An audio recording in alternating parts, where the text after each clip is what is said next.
মর্মান্তিক ঘটনায় মৃত্যু হলো এক শিশুর। ঘটনা মধুপুর থানার অন্তর্গত কোনাবন ও এনজিসি সংলগ্ন এলাকায়।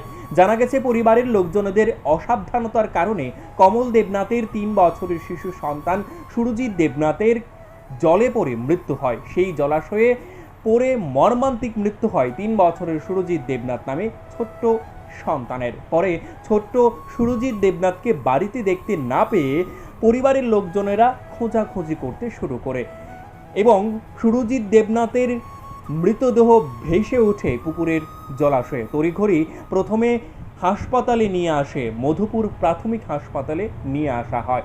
হাসপাতালের কর্তব্যরত চিকিৎসক পরীক্ষা নিরীক্ষার পর 3 বছরের সুরজিৎ দেবনাথকে মৃত বলে ঘোষণা করে দেন।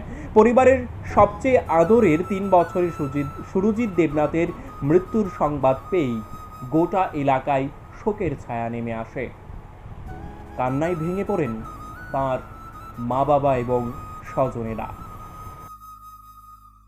ইমার্জেন্সিতে একটা পেশেন্ট নিয়ে আসা হয়েছে। একটা 3 বছরের বাচ্চা সুরজিৎ দেবনাথকে ইমার্জেন্সিতে আনার পরে আমরা পরীক্ষার পরে দেখতে পারি যে জলে পড়ে পুরো মুখে দিয়ে নাকি দিয়ে জল বেরোচ্ছে। তারপরে বাড়ির লোকের সাথে জিজ্ঞেস করা হলো যে কীভাবে হয়েছে। ওরা নাকি সকালবেলা বাচ্চা টিফিন করার পরে বাচ্চার বাড়িতে একটা গর্ত করে রেখেছিল মাছ চাষের জন্য, ওই জলের মধ্যে পড়ে গেছে। তো প্রথমে বাড়ির লোক বুঝতে পারেনি, ওরা বাড়ির চারিপাশে ঘোরার পর মানে এদিকে ওদিকে ঘুরে দেখেছে, খুঁজেছে। তারপর দেখতে জলের ভেতর থেকে বুদবুদ করে উঠছে। তারপর ওরা দেখলো যে ওখান থেকে বাচ্চাটাকে বের করে আনা ইমার্জেন্সি এনেছে। নাম কি বাচ্চাটার? বাচ্চাটার নাম হচ্ছে সুরজিৎ দেবনাথ, 3 বছর। বাচ্চার বাবার নাম হচ্ছে কমল দেবনাথ। বাড়ি হচ্ছে কোনাবন, হরিহরতলা, কমলাশালা। ঠিক আছে।